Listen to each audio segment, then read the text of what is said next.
If you make your bed every morning, you will have accomplished the first task of the day. It will give you a small sense of pride, and it will encourage you to do another task, and another, and another. And by the end of the day, that one task completed will have turned into many tasks completed. Making your bed will also reinforce the fact that the little things in life matter.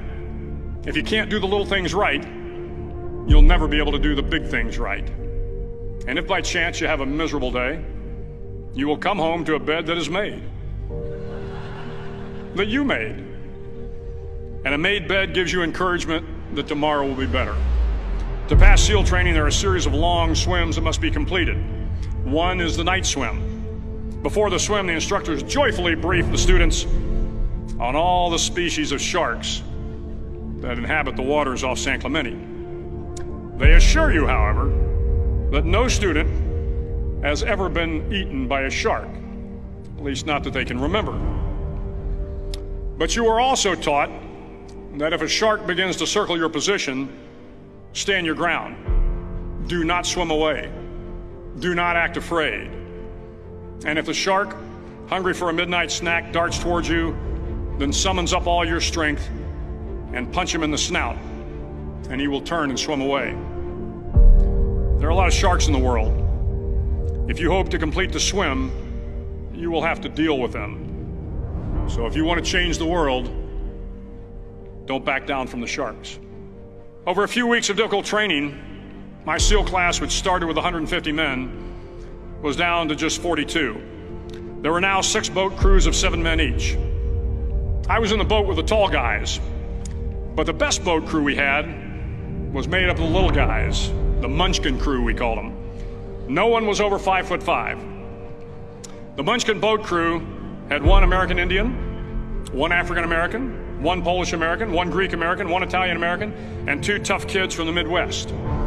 They out-paddled, outran, and outswam all the other boat crews. The big men in the other boat crews would always make good-natured fun of the tiny little flippers the Munchkins put on their tiny little feet prior to every swim. But somehow these little guys from every corner of the nation and the world always had the last laugh, swimming faster than everyone and reaching the shore long before the rest of us. SEAL training was a great equalizer. Nothing mattered but your will to succeed, not your color, not your ethnic background, not your education, not your social status. If you want to change the world, measure a person by the size of their heart, not by the size of their flippers. The 9th week of training is referred to as Hell Week. It is 6 days of no sleep, constant physical and mental harassment, and 1 special day at the Mud Flats. The Mud Flats are an area between San Diego and Tijuana where the water runs off and creates the Tijuana Sloughs, a swampy patch of terrain where the mud will engulf you. It is on Wednesday of Hell Week that you paddle down to the Mud Flats and spend the next 15 hours trying to survive the freezing cold, the howling wind, and the incessant pressure to quit from the instructors. As the sun began to set that Wednesday evening, my training class, having committed some egregious infraction to rules, was ordered into the mud. The mud consumed each man till there was nothing visible but our heads. The instructors told us we could leave the mud if only 5 men would quit.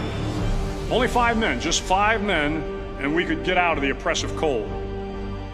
Looking around the mud flat, it was apparent that some students were about to give up.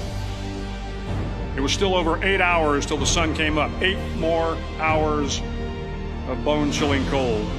The chattering teeth and the shivering moans of the trainees were so loud, it was hard to hear anything.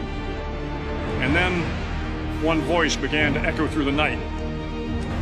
One voice raised in song.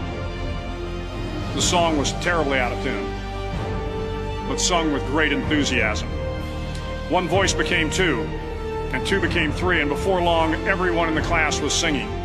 The instructors threatened us with more time in the mud if we kept up the singing, but the singing persisted, and somehow the mud seemed a little warmer, and the wind a little tamer, and the dawn not so far away. If I have learned anything in my time traveling the world, it is the power of hope. The power of one person, a Washington, a Lincoln, King, Mandela, and even a young girl from Pakistan, Malala. One person can change the world by giving people hope. So if you want to change the world, start each day with a task completed. Find someone to help you through life. Respect everyone. Know that life is not fair and that you will fail often.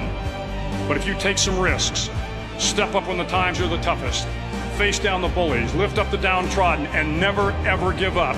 If you do these things, the next generation and the generations that follow will live in a world far better than the one we have today.